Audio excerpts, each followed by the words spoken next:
ನಮಸ್ಕಾರ, ನಾನು ಪೃಥ್ವಿರಾಜ್ ಹಾರನಹಳ್ಳಿ. ಸಾಹುಕಾರ್ ಸಿಡಿ ಕೇಸ್ ತನಿಖೆ ಚುರುಕುಗೊಳಿಸಿರುವಂತಹ ಪೊಲೀಸರು ಯುವತಿ ವಿಳಾಸವನ್ನ ಪತ್ತೆ ಮಾಡಿದ್ದಾರೆ.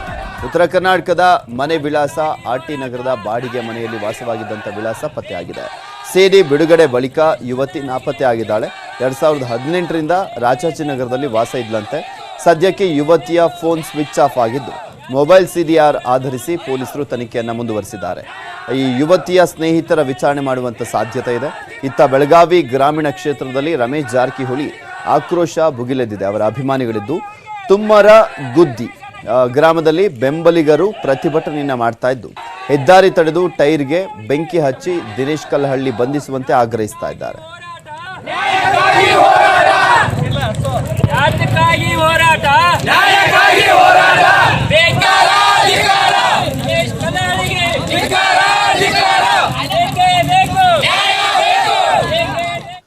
ಸಿಡಿ ಬಾಂಬ್ ಕೇಸ್ನಲ್ಲಿ ಸಚಿವ ಸ್ಥಾನಕ್ಕೆ ರಾಜೀನಾಮೆ ಕೊಟ್ಟಿರುವಂತಹ ರಮೇಶ್ ಜಾರಕಿಹೊಳಿ ಪರ ಗೋಕಾಕ್ನಲ್ಲಿ ಪ್ರತಿಭಟನೆಗಳು ಮುಂದುವರೆದಿವೆ. ಇಂದು ಗೋಕಾಕ್ ತಾಲೂಕಿನ ತವಗ ಗ್ರಾಮದಿಂದ ಗೋಕಾಕ್ವರೆಗೆ ಅಭಿಮಾನಿಗಳು ದೀರ್ಘದಂಡ ನಮಸ್ಕಾರವನ್ನು ಹಾಕುವ ಮೂಲಕ ಪ್ರತಿಭಟನೆಯನ್ನು ಮಾಡ್ತಿದ್ದಾರೆ. ಗೋಕಾಕ್ ತಾಲೂಕಿನ ಕನಂಗಾವ, ಹುಲಿಕಟ್ಟಿ ಹಾಗೂ ಮಕ್ಕಳಗೇರಿ ಗ್ರಾಮದ ರಮೇಶ್ ಜಾರಕಿಹೊಳಿ ಅಭಿಮಾನಿಗಳು ಪಾದಯಾತ್ರೆ, ರಸ್ತೆ ತಡೆ ಮೂಲಕ ಪ್ರತಿಭಟನೆಯನ್ನು ಮಾಡ್ತಿದ್ದಾರೆ.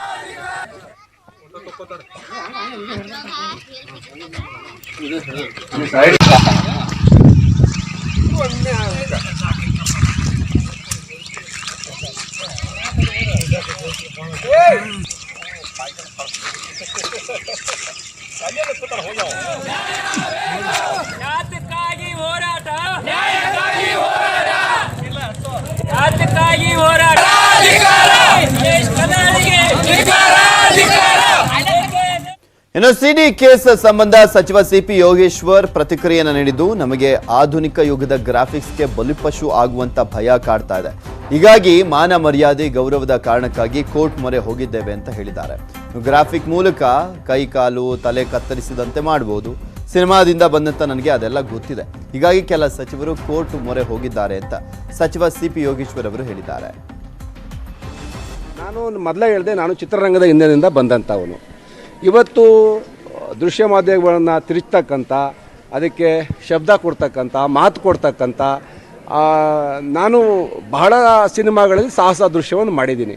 ನನ್ನ ಕೈಕಾಲು ಮುರಿಯೋದು, ತಲೆ ಕತ್ತರಿಸೋದು, ಕೈಕಾಲು ಕತ್ತರಿಸೋದು, ಇವೆಲ್ಲ ನಾವೇನು ಕತ್ತರಿಸ್ಕೊಂಡ್ಬಿಟ್ರೆ ನಾವು ಬಂದು ಮುಂದೆ ನಿಂತ್ಕೊಳ್ಳೋಕ್ಕಾಗ್ತಿತ್ತಾ?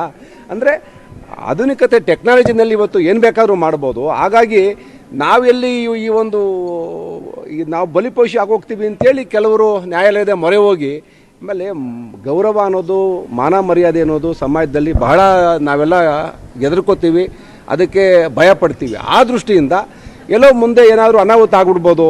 ಆಮೇಲೆ ಇದು ಸತ್ಯ ಅಸತ್ಯ ಅನ್ನೋದು ಗೊತ್ತಾಗೋದು ನಂತರ. ಅಲ್ಲಿ FIR ಆಗುತ್ತೆ, ಪೊಲೀಸ್ ಡಿಪಾರ್ಟ್ಮೆಂಟ್ ಎನ್ಕ್ವೈರಿ ಮಾಡುತ್ತೆ, ಅದು ನ್ಯಾಯಾಲಯದ ಇದಕ್ಕೆ ಹೊರಹೆಚ್ಚಿ ನೋಡ್ತಾರೆ, ಆಮೇಲೆ ತೀರ್ಮಾನ ಆಗುತ್ತೆ. ನಾನು ಮೊದಲೇ ಹೇಳಿದೆ, ನಾನು ಚಿತ್ರರಂಗದ ಹಿಂದಿನಿಂದ ಬಂದಂಥವನು. ಇವತ್ತು ದೃಶ್ಯ ಮಾಧ್ಯಮಗಳನ್ನು ತಿರುಚತಕ್ಕಂಥ, ಅದಕ್ಕೆ 6 ಜನ ಸಚಿವರು ಕೋರ್ಟ್ ಮೊರೆ ಹೋದ ಸಚಿವರ ರಾಜೀನಾಮೆಯನ್ನ ಕೇಳಿದಂತ ಕಾಂಗ್ರೆಸ್ಗೆ ಸಚಿವ ಶ್ರೀರಾಮುಲು ಅವರು ಟಾಂಗ್ ಕೊಟ್ಟಿದ್ದಾರೆ. ಸಾಕಷ್ಟು ಆರೋಪಗಳನ್ನು ಹೊತ್ತಂತ DKಶಿ KPCC ಅಧ್ಯಕ್ಷ ಸ್ಥಾನ ಮತ್ತು ಶಾಸಕ ಸ್ಥಾನಕ್ಕೆ ರಾಜೀನಾಮೆಯನ್ನ ನೀಡಲಿ, ಆನಂತರ ನಮ್ಮ ಸಚಿವರ ರಾಜೀನಾಮೆ ಕೊಡುವ ಬಗ್ಗೆ ವಿಚಾರ ಮಾಡ್ತೇವೆ ಅಂತ ಹೇಳಿದ್ದಾರೆ.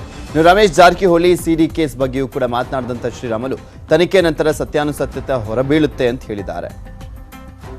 ಜೊತೆಲಿ ಅವ್ರ ರಾಜಕಾರಣದ ಚಾರಿತ್ರ್ಯದ ಮೇಲೆ ಒಂದು ಕಪ್ಪು ಕಳಂಕ ಅಂತವಂತ ಕೆಲಸ ಕೆಲವು ಮಂದಿ ಯಾರೋ ಹಿಂದ್ಗಡಿದ್ದಂಥವ್ರು ಮಾಡುವಂತ ಕೆಲಸ ಮಾಡ್ತಿದ್ದಾರೆ. ಯಾಕಂದ್ರೆ ಇವತ್ತು ಮಂತ್ರಿ ಸ್ಥಾನದಲ್ಲಿದ್ದಂಥವ್ರು ಕೆಲವು ಮಂದಿ ಏನು ಕೋರ್ಟ್ಗೆ ಹೋಗಿ ತಡೆಯಾಜ್ಞೆ ಅಂತಂದಿದ್ದರು. ಯಾವ ಒಂದು ವ್ಯಕ್ತಿ ಚಾರಿತ್ರಿಕವಾಗಿ ಒಂದ್ ರೀತಿ ಕಪ್ಪು ಕಳಂಕ ತರ್ಕೊಳಕ್ಕೆ ಯಾರು ಇಷ್ಟಪಡಕ್ ಹೋಗಲ್ಲ. ಹಂಗಾಗಿ ಎಲ್ಲೋ ಒಂದು ಕಡೆ ಒಂದು ಸಿಡಿಯನ್ನು ಬಿಡುಗಡೆ ಆದ ನಂತರ ಏನಾಯ್ತು ಅನ್ನೋ ವಿಚಾರದ ಬಗ್ಗೆ ಅದು ಉಲ್ಲೇಖನೆ ಮಾಡಕ್ ಹೋಗಲ್ಲ. ಸತ್ಯತೆಗಳು, ಅದು ಸತ್ಯದೇನ ಸುಳ್ಳಿದೇನ ಅಂತ ವಿಚಾರದ ಬಗ್ಗೆ ಆಲ್ರೆಡಿ ತನಿಖೆ ನಡೀತಾ ಇದೆ. ಅನೇಕರು ಇಂಥ ಸಿಡಿಗಳು ಮಾಡಿದಂಥ ಟೈಮ್ಗಳು ಯಾವುದೇ ಪ್ರೂವ್ ಆಗಲಿಲ್ಲ. ಯಾಕಂದ್ರೆ ಅಗೇನ್ ಕೋರ್ಟ್ ಅಲ್ಲಿ ತನಿಖೆ ತಂಡಗಳು ನಡೀತಾ ಇದಾವ. ಅವೆಲ್ಲರೂ ರಿಪೋರ್ಟ್ ಅನ್ನು ಕೊಡ್ಲಿ. ಯಾಕಂದ್ರೆ ಅವರು ಕೆಲವು ಮಂದಿ ಕೋರ್ಟ್ಗೆ ಹೋಗಿದಾರ. ಕೋರ್ಟ್ಗೆ ಹೋದಂತ ಟೈಮಲ್ಲಿ ಪುನಃ ಅವರಿಗೆ ತಡೆಯಾಜ್ಞೆ ಬಂದಿದೆ. ತನಿಖೆ ಆಗ್ಲಿ, ತನಿಖೆ ಆದ ನಂತರ ಸತ್ಯಾಸತ್ಯತೆಗಳು ಹೊರಗಡೆ.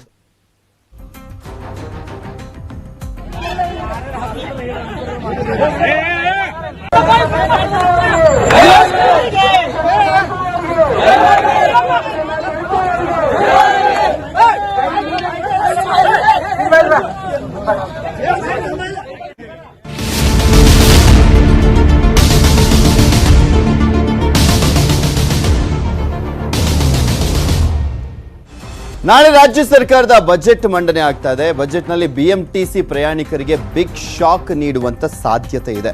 ನಷ್ಟ ಸರಿದೂಗಿಸಲಿಕ್ಕೆ ಬಿಎಂಟಿಸಿ ಬಸ್ ಟಿಕೆಟ್ ದರ ಏರಿಸಿ ಪ್ರಯಾಣಿಕರ ಮೇಲೆ ಹೊರೆ ಹಾಕಲಿಕ್ಕೆ ಸರ್ಕಾರ ಚಿಂತನೆ ನಡೆಸಿದೆ ಅಂತ ಹೇಳಲಾಗ್ತಾ ಇರುವಂಥದ್ದು. ಯಾಕೆಂದರೆ ಕೇಂದ್ರ ಸರ್ಕಾರ ದಿನೇ ದಿನೇ ಪೆಟ್ರೋಲು ಡೀಸೆಲ್ಲು ಬೆಲೆ ಏರಿಕೆ ಆಗ್ತಾ ಇರುವಂಥ ಹಿನ್ನೆಲೆಯಲ್ಲಿ ಹತ್ತತ್ರ 35ರಿಂದ 40 ರೂಪಾಯಿ ಜಾಸ್ತಿ ಆಗಿಬಿಟ್ಟಿದೆ ಡೀಸೆಲ್ ರೇಟು. ಸೊ ಹೀಗಾಗಿ ಅದರಲ್ಲಿ 18ರಿಂದ 20% ಏರಿಕೆ ಮಾಡುವಂಥ ವಿಚಾರಕ್ಕೆ ಸಂಬಂಧಪಟ್ಟಂತೆ ಬಿಎಂಟಿಸಿ ಭಾರಿ ನಷ್ಟದಲ್ಲಿ ಕೂಡ ಇರುವಂಥ ಹಿನ್ನೆಲೆಯಲ್ಲಿ ಅವರು ಸರ್ಕಾರಕ್ಕೆ ಪ್ರಸ್ತಾವನೆಯನ್ನು ಸಲ್ಲಿಸಿರುವಂಥದ್ದು. ನೋಡಬೇಕು ಯಡಿಯೂರಪ್ಪನವರು ಯಾವ ರೀತಿಯಾದಂಥ ತೀರ್ಮಾನವನ್ನು ಕೈಗೊಳ್ತಾರೆ ಅಂತ. ಯಾಕೆಂದರೆ ಕೇಂದ್ರ ಸರ್ಕಾರದ ಎಫೆಕ್ಟ್ ಈಗ ರಾಜ್ಯ ಸರ್ಕಾರದ ಮೇಲೂ ಕೂಡ ಆಗ್ತಾ ಇರುವಂಥ ಹಿನ್ನೆಲೆಯಲ್ಲಿ ಆ ಒಂದು ನಷ್ಟವನ್ನು ಸರಿದೂಗಿಸಲಿಕ್ಕೆ ಮೋಸ್ಟ್ ಪ್ರಾಬಬ್ಲಿ 18ರಿಂದ 20% ಟಿಕೆಟ್ ದರ ಏರಿಕೆ ಆಗುವಂಥ ಸಾಧ್ಯತೆ ಇದೆ. ಅಂದರೆ 10 ರೂಪಾಯಿಗೆ 2 ರೂಪಾಯಿ ಏರಿಕೆ ಆಗುವಂಥ ಸಾಧ್ಯತೆ ಇದೆ.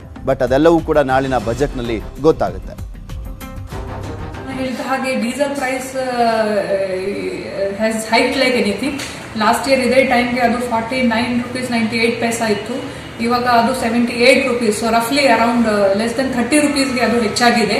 ಅದರಿಂದ ಏನಾಗಿದೆ, ನಮ್ಮದು ಏನು ಪರ್ ಕಿಲೋಮೀಟರ್ ರನ್ನಿಂಗ್ ಕಾಸ್ಟ್ ಇದೆ ಅದು ತುಂಬಾ ಜಾಸ್ತಿ ಆಗಿದೆ.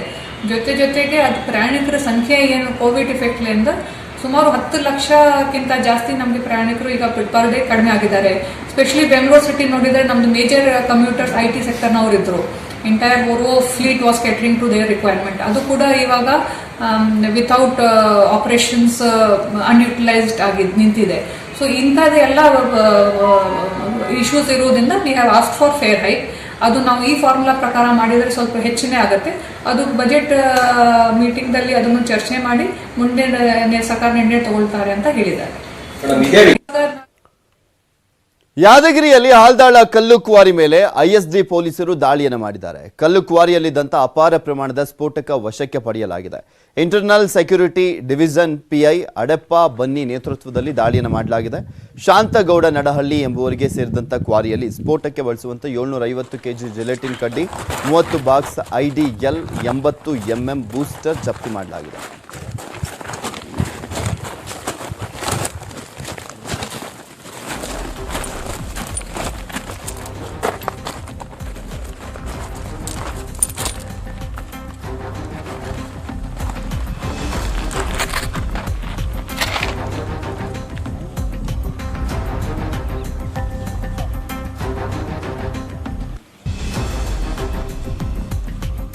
ಮಕ್ಕಳ ಪ್ರತಿಭೆ ಅನಾವರಣಕ್ಕೆ ವೇದಿಕೆಯನ್ನು ಕಲ್ಪಿಸ್ತಾ ಇದೆ ನ್ಯೂಸ್ 18ನ ಬೈಜೂಸ್ ಯಂಗ್ ಜೀನಿಯಸ್ ಕಾರ್ಯಕ್ರಮ. ಪ್ರತಿ ಶನಿವಾರ ರಾತ್ರಿ 8ಕ್ಕೆ ಪ್ರಸಾರ ಆಗುತ್ತೆ.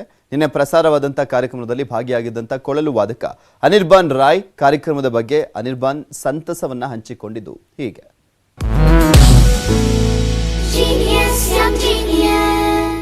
ಬೈಜೂಸ್ ಯಂಗ್ ಜೀನಿಯಸ್ ನಲ್ಲಿ ನಾವು ಕೆಲವು ಇಂತಹ ಅದ್ಭುತ ಮಕ್ಕಳನ್ನ ಭೇಟಿಯಾದ್ವಿ. ಅವರನ್ನು ಕಂಡು ನಾನಂತೂ ಸ್ತಬ್ಧನಾದೆ. ಅವರಲ್ಲಿ ಒಬ್ಬರು ಬಂಗಾಲದ ಕೊಳಲು ವಾದಕರು. ಮೂರ್ತಿ ಚಿಕ್ಕದು, ಆದರೆ ಅವರು ಕೊಳಲಲ್ಲಿ ನಾದ ಝೇಂಕರಿಸುವಾಗ ನೇರವಾಗಿ ಹೃದಯಕ್ಕೆ ತಟ್ಟುತ್ತೆ.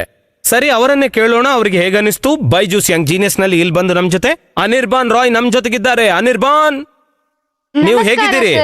ನಮಸ್ಕಾರ. ತುಂಬಾ ಮಜಾ ಬಂತು ನಿಮ್ಮನ್ನ ಮೀಟ್ ಮಾಡಿ, ನಿಮ್ಮೊಂದಿಗೆ ಮಾತನಾಡಿ. ಶೋಗೆ ಬಂದು ನಿಮ್ಗೆ ಹೇಗೆ ಅನಿಸ್ತು? ತುಂಬಾ ಹಿಡಿಸ್ತು. ನನ್ಗೆ ತುಂಬಾ ಖುಷಿ ಆಯ್ತು. ನನ್ಗೆ ಒಂದು ಚಾನ್ಸ್ ಸಿಕ್ತು ಬೈಜೂಸ್ ಯಂಗ್ ಜೀನಿಯಸ್ ನಲ್ಲಿ. ಮತ್ತೆ ನಿಮ್ಮನ್ನ ಮೀಟ್ ಮಾಡಿ ತುಂಬಾ ಖುಷಿ ಆಯ್ತು. ನನ್ನ ಅಪ್ಪ ಅಮ್ಮನಿಗೆ ತುಂಬಾ ಹೆಮ್ಮೆ ಅನಿಸ್ತು. ನಿಮ್ಗೆ ಎಲ್ಲಕ್ಕಿಂತ ಹೆಚ್ಚಿನ ಮೆಮೊರೇಬಲ್ ಯಾವ್ದಾಗಿತ್ತು? ಎಲ್ಲಕ್ಕಿಂತ ಮೆಮೊರೇಬಲ್ ಅಂದ್ರೆ ನಾನು ಶಾನ್ ಅಂಕಲ್ ರೊಂದಿಗೆ ಮಾತನಾಡಿದಾಗ ಅವರು ಒಳ್ಳೇದಾಗಿ ಇಷ್ಟು ಫ್ರೆಂಡ್ಲಿ ಇದ್ರು. I got a chance to talk with him. ಈಗ ನೀವು ಏನ್ ಮಾಡ್ತಿದ್ರಿ? ಫ್ಲೂಟ್ ನಲ್ಲಿ ಹೊಸ್ತೇನಾದ್ರು? ದೊಡ್ಡ ಫ್ಲೂಟ್ ಬಾರಿಸಲು ಪ್ರಯತ್ನಿಸುತ್ತಿದ್ದೇನೆ ಮತ್ತು ಅದಲ್ಲದೆ ಏನಾದ್ರೂ ವೆಸ್ಟರ್ನ್ ಟೈಪ್ ಬಾರಿಸಲು ಪ್ರಯತ್ನಿಸುತ್ತಿದ್ದೀನಿ. All the very best. Thank you.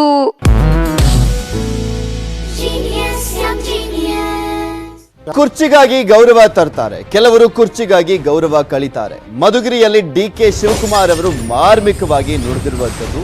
ಕೆಲವರು ಕುರ್ಚಿಗೋಸ್ಕರ ಗೌರವ ತರ್ತಾರೆ, ಇನ್ನು ಕೆಲವರು ಕುರ್ಚಿಯಿಂದಾಗಿ ಗೌರವನ ಕಳಿತಾರೆ. ಕೆಲವರು ಕುರ್ಚಿಗಾಗಿ ಗೌರವವನ್ನು ಕಳಿತಾರೆ ಅಂತ ಮಾನ್ಯ KPCC ಅಧ್ಯಕ್ಷರಾಗಿರುವಂಥ DK ಶಿವಕುಮಾರ್ ಅವರು ಹೇಳಿರುವಂಥದ್ದು. ಕನಕಪುರ ಕ್ಷೇತ್ರದಲ್ಲಿ ಸಾಕಷ್ಟು ಅಭಿವೃದ್ಧಿ ಕೆಲಸ ಆಗಿದೆ. ನನ್ನ ಕ್ಷೇತ್ರದಲ್ಲಿ ಟೂರ್ ಮಾಡಿ ಅಭಿವೃದ್ಧಿಯನ್ನು ನೋಡಿ ಜನ ನನ್ನನ್ನು 80,000 ಲೀಡ್ನಲ್ಲಿ ಗೆಲ್ಲಿಸಿದ್ದಾರೆ. ಡಿಕೆಶಿ ಮಾರ್ಮಿಕವಾಗಿ ಮಾತನಾಡಿರುವಂಥದ್ದು. ಗ್ರಾಮ ಪಂಚಾಯಿತಿ ಸದಸ್ಯರಿಗೆ ಹಮ್ಮಿಕೊಂಡಿದ್ದಂಥ ಸನ್ಮಾನ ಕಾರ್ಯಕ್ರಮದಲ್ಲಿ ಡಿಕೆಶಿ ಈ ರೀತಿಯಾಗಿ ಮಾತನಾಡಿದ್ರು. ಇದೇ ಕಾರ್ಯಕ್ರಮದಲ್ಲಿ ಸಿದ್ದರಾಮಯ್ಯ ಸೇರಿದಂತೆ ಹಲವು ಗಣ್ಯರು ಭಾಗವಹಿಸಿದ್ರು. ಎಷ್ಟು ಮಟ್ಟಿಗೆ ಜನರನ್ನ ಉಳಿಸ್ಕೊಳ್ತೀರಿ ಅನ್ನೋದು ಬಹಳ ಮುಖ್ಯ. ಕೆಲವರು ಕುರ್ಚಿಗಾಗಿ ಗೌರವನ ತರ್ತಾರೆ, ಕೆಲವರು ಕುರ್ಚಿಯಿಂದ ಗೌರವನ ಪಡೆಯುತ್ತಾರೆ. ನಮ್ಮ ಒಂದು ಕನಕಪುರ ಕ್ಷೇತ್ರದಲ್ಲಿ ಒಂದೊಂದು ಗ್ರಾಮ ಪಂಚಾಯತ್ ಇದೆ, 4 ರಿಂದ 5 ಕೋಟಿ ರೂಪಾಯಿ ವರ್ಷಕ್ಕೆ ಖರ್ಚನ್ನು ನಾನು ಮಾಡಿಸಿದ್ದೇನೆ. ಸುಮಾರು 200 ಕೋಟಿ ರೂಪಾಯಿ ಅಷ್ಟು ಹಣ ಒಂದು ವರ್ಷಕ್ಕೆ, ಸುಮಾರು 27,000 ಇಂಗು ಗುಂಡಿಗಳು. ಇವನ್ನೆಲ್ಲ ಗಮನಿಸಿ ಕನಕಪುರ ತಾಲೂಕು ಇಡೀ ರಾಷ್ಟ್ರಕ್ಕೆ ನಂಬರ್ 1 ಮಾದರಿ ನರೇಗಾ ಕಾರ್ಯಕ್ರಮದಲ್ಲಿ ಅಂತೇಳಿ ಬಿಜೆಪಿ ಸರ್ಕಾರ ಮೊನ್ನೆ ಈ ರಾಜ್ಯದಲ್ಲಿ ಕರ್ಕೊಂಡು ನಮ್ಮ ತಾಲೂಕ್ ಪಂಚಾಯತಿ ಅಧ್ಯಕ್ಷರು ಕರೆಸಿ ಅಭಿನಂದನೆ ಕೊಟ್ಟು, ಇದಕ್ಕೆ ನೀವೆಲ್ಲ ಸರಿಯಾದ ರೀತಿ ಪರಿಶ್ರಮ ಮಾಡಿ ಒಂದು ಟೂರ್ ಹಾಕೊಂಡು ಬನ್ನಿ ನಮ್ಮ ತಾಲೂಕಿಗೆ. ಅದಕ್ಕೋಸ್ಕರನೇ ನಮ್ಮ ಕ್ಷೇತ್ರದ ಜನತೆ ನನ್ನನ್ನು 80,000 ಅಂತರದಿಂದ ಗೆಲ್ಲಿಸಿ ಕಳಿಸ್ಕೊಟ್ಟಿದ್ದಾರೆ ವಿಧಾನಸಭೆಗೆ. ಇವರು ನೋಡ್ಲಿಕ್ಕೆ ಚಿಕ್ಕವರು, ಆದರೆ ಇವರ ಸಾಧನೆ ಮಾತ್ರ ದೊಡ್ಡದು. ಈ ಚಿಣ್ಣರ ಸಾಧನೆಗೆ ವೇದಿಕೆಯನ್ನು ಕಲ್ಪಿಸ್ತಾ ಇದೆ ನ್ಯೂಸ್ 18ನ ಬೈಜೂಸ್ ಯಂಗ್ ಜೀನಿಯಸ್ ಕಾರ್ಯಕ್ರಮ. ನಿನ್ನೆ ಪ್ರಸಾರವಾದಂತಹ ಕಾರ್ಯಕ್ರಮದಲ್ಲಿ ರೋಬೋಟಿಕ್ಸ್ ಎಕ್ಸ್ಪರ್ಟ್ ಶೌರ್ಯ ಭಾಗಿಯಾಗಿದ್ರು. ಕಾರ್ಯಕ್ರಮದ ಬಗ್ಗೆ ಶೌರ್ಯ ಹೇಳಿದ್ದೇನು ಕೇಳೋಣ.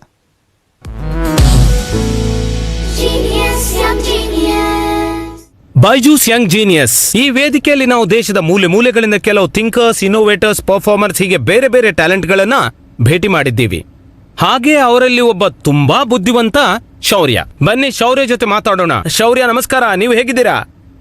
ನಮಸ್ಕಾರ, ನಾನ್ ಚೆನ್ನಾಗಿದ್ದೀನಿ. ನಿಮ್ಮ ಎಕ್ಸ್ಪೀರಿಯನ್ಸ್ ಹೇಗಿತ್ತು ನನಗೆ ಸ್ವಲ್ಪ ತಿಳಿಸ್ತೀರಾ? ಎಕ್ಸ್ಪೀರಿಯನ್ಸ್ ತುಂಬಾ ಚೆನ್ನಾಗಿತ್ತು. ಅದೇನಂದ್ರೆ ಮೊದಲು ಸ್ವಲ್ಪ ನಾನು ನರ್ವಸ್ ಇದ್ದೆ, ಆಮೇಲೆ ನಾನ್ ಸೆಟ್ ಮೇಲೆ ಬಂದಾಗ ನಾನ್ ತುಂಬಾ ಕಂಫರ್ಟೇಬಲ್ ಆದೆ, ಯಾಕೆಂದ್ರೆ ಅಲ್ಲಿ ತುಂಬಾ ಒಳ್ಳೆ ಜನರಿದ್ರು. ಎಲ್ಲಕ್ಕಿಂತ ಮೆಮೊರೇಬಲ್ ಮೂಮೆಂಟ್ ಯಾವ್ದಾಗಿತ್ತು? ಎಲ್ಲಕ್ಕಿಂತ ಮೆಮೊರೇಬಲ್ ಮೂಮೆಂಟ್ ಅಂದ್ರೆ ನಾನ್ ಒಳಗ್ ಬರ್ತಿದ್ದಾಗ ಮತ್ ನಾನ್ ಆಕ್ಚುಲಿ ಪೂರ್ತಿ ಸೆಟ್ ನೋಡಿದಾಗ, ಆಮೇಲೆ ನಾನ್ ನಿಮ್ಮನ್ನ ಭೇಟಿ ಆದೆ. ಅರೆ ಸೋ ಸ್ವೀಟ್ ಆಫ್ ಯು.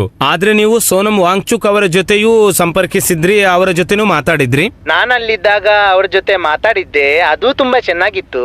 ಅಂದ್ರೆ ನಾನು ಅವರಿಗೆ ತಿಳಿಸಿದ್ದೆ ನಾನು ಏನೆಲ್ಲ ಮಾಡಿದ್ದೀನಿ ಅಂತ, ಮತ್ತು ಆಕ್ಚುಲಿ ಇನೋವೇಷನ್ಸ್ ಮತ್ತು ಇನ್ವೆಂಟರ್ಸ್ ಹೇಗೆ ಕೆಲಸ ಮಾಡುತ್ತವೆ ಅಂತ. ಶೌರ್ಯ, ಒಂದು ಮಾತು ಹೇಳಿ, ಯಾವ್ದ್ರ ಮೇಲೆ ಈಗ ಕೆಲಸ ಮಾಡ್ತಿದ್ರಿ? ನಿಮ್ಮ ಲೇಟೆಸ್ಟ್ ಇನೋವೇಷನ್ ಯಾವುದು? ಅಂದ್ರೆ ಇವಾಗ ನಾನು ಒಂದು ಹೋಮ್ ಆಟೋಮೇಷನ್ ಸಿಸ್ಟಮ್ ಮೇಲೆ ಕೆಲಸ ಮಾಡ್ತಿದ್ದೀನಿ. ಅಂದ್ರೆ ನನ್ನ ಪೂರ್ತಿ ಮನೆಯೊಳಗೆ ನಾನು ಅದನ್ನ ಟ್ರೈ ಮಾಡ್ತಿದ್ದೀನಿ. ಅಂದ್ರೆ ಎಲ್ಲ ಲೈಟ್ಸ್, ಫ್ಯಾನ್ಸ್ ಎಲ್ಲವೂ ಅದರಲ್ಲೇ ನಡೆಯಲಿದೆ. Done. All the very best Shaurya. So good to speak to you. Thank you.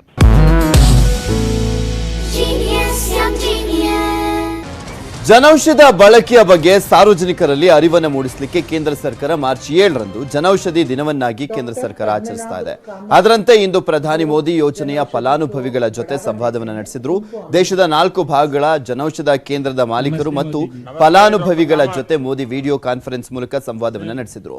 Modi ಸಂವಾದದಲ್ಲಿ ಉಡುಪಿಯ ಬ್ರಹ್ಮಾವರ ಜನೌಷಧ ಕೇಂದ್ರದ ಮಾಲೀಕ ಸುಂದರ ಪೂಜಾರಿ ಹಾಗೂ ಫಲಾನುಭವಿ ಸುಧೀರ್ ಪೂಜಾರಿ ಸಹ ಪಾಲ್ಗೊಂಡಿದ್ರು. ಇನ್ನು ಇದೇ ವೇಳೆ ಮಂಗಳೂರಿನ ಹೃದಯ ವೈದ್ಯ पद्मनाभ कामत कार्य के मोदी मेಚ್ಚುಗೆಯನ್ನು ವ್ಯಕ್ತಪಡಿಸಿದರು.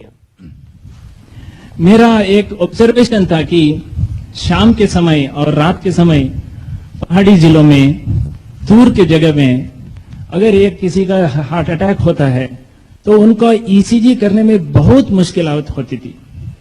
तो लोग दूर दूर से अस्पताल के लिए सफर करना पड़ता था. तो मैंने ये सोचा कि जनौषधि तो रात के 10-11 बजे तक खुला रहता है, गांव का जिले में है, देश का बहुत जगह पे है. तो हमने एक अभियान चलाया 3 साल पहले. वो अभियान से हमने जनौषधि में ईसीजी मशीन लगवाया सर. आरंभ में बहुत लोगों ने मेरा निंदा की सर. धीरे धीरे निंदकों की संख्या भी कम हो गई और उनका बोलती भी बंद हो गई सर. उन्होंने बोला ये पागल है, हार्ट का डॉक्टर है, क्यों जनौषधि के साथ मिला हुआ है. मैंने बोला मैं जनौषधि से इसलिए मिला हूं, मेरे को लोगों की परेशानी मालूम है.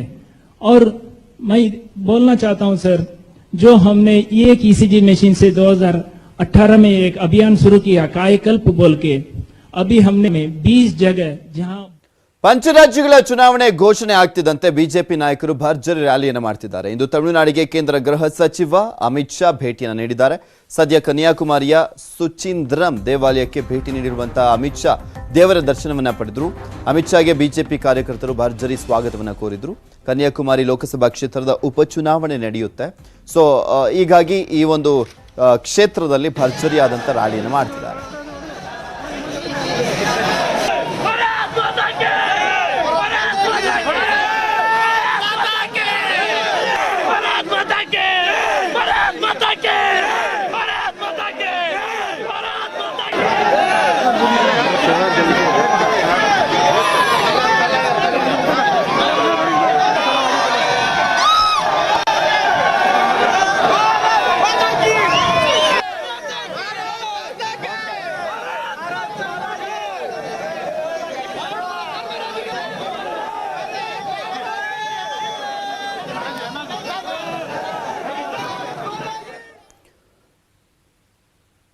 ತಮಿಳುನಾಡಲ್ಲಿ ಚುನಾವಣಾ ಕಣ ದಿನೇ ದಿನೇ ರಂಗೇರ್ತಾ ಇದೆ. ಬಿಜೆಪಿ ಎಐಎಡಿಎಂಕೆ ಪಕ್ಷ ದೋಸ್ತಿಯನ್ನ ಮಾಡಿಕೊಂಡು ಭರ್ಜರಿ ರ್ಯಾಲಿಯನ್ನ ಮಾಡ್ತಾ ಇದೆ. ಈ ಮಧ್ಯೆ ಡಿಎಂಕೆ ಕಾಂಗ್ರೆಸ್ ಮಧ್ಯೆ ಕೂಡ ಸೀಟ್ ಹಂಚಿಕೆ ವಿವಾದ ಅಂತ್ಯಗೊಂಡಿದ್ದು ಕಾಂಗ್ರೆಸ್ಗೆ 25 ಸ್ಥಾನಗಳನ್ನು ಡಿಎಂಕೆ ಬಿಟ್ಕೊಟ್ಟಿದೆ. ಜೊತೆಗೆ ಒಂದು ಲೋಕಸಭಾ ಸ್ಥಾನವನ್ನು ಕೂಡ ಕಾಂಗ್ರೆಸ್ಗೆ ನೀಡಲಿಕ್ಕೆ ಡಿಎಂಕೆ ತೀರ್ಮಾನವನ್ನು ಮಾಡಿರುವಂಥದ್ದು. ಅಂದರೆ ಆ ಲೋಕಸಭಾ ಕ್ಷೇತ್ರ ಕನ್ಯಾಕುಮಾರಿಯ ಲೋಕಸಭಾ ಕ್ಷೇತ್ರ ಉಪಚುನಾವಣೆ ನಡೀತಾ ಇರುವಂಥದ್ದು. ಅದೇ ರೀತಿ ಇಲ್ಲಿ ಎಐಎಡಿಎಂಕೆ ಕೂಡ ಬಿಜೆಪಿಗೆ ಆ ಒಂದು ಲೋಕಸಭಾ ಕ್ಷೇತ್ರವನ್ನು ಬಿಟ್ಕೊಟ್ಟಿದೆ. ಡಿಎಂಕೆ ಕೂಡ ಆ ಕನ್ಯಾಕುಮಾರಿ ಲೋಕಸಭಾ ಕ್ಷೇತ್ರದಲ್ಲಿ ಉಪಚುನಾವಣೆ ನಡೀತಾ ಇದೆಯಲ್ಲ ಆ ಒಂದು ಕ್ಷೇತ್ರವನ್ನು ಬಿಟ್ಕೊಡ್ಲಿಕ್ಕೆ ತೀರ್ಮಾನವನ್ನು ಮಾಡಿದೆ ಅಂತ ಹೇಳಲಾಗ್ತಾ ಇದೆ. ಇನ್ನು ಕಾಂಗ್ರೆಸ್ ಕನಿಷ್ಠ 30 ಸ್ಥಾನಗಳನ್ನು ಕೇಳಿತ್ತು, ಆದರೆ ಇದಕ್ಕೆ ಡಿಎಂಕೆ ನಾಯಕ ಸ್ಟಾಲಿನ್ ಒಪ್ಪಿರಲಿಲ್ಲ. ಫೈನಲಿ 25 ಸ್ಥಾನಗಳನ್ನು ನೀಡುವುದಾಗಿ ತಿಳಿಸಿದ್ದಾರೆ. ತಮಿಳುನಾಡಿನಲ್ಲಿ ಕಾಂಗ್ರೆಸ್ 25 ಸ್ಥಾನಗಳಲ್ಲಿ ಪೈಪೋಟಿಯನ್ನು ನಡೆಸಲಿದೆ.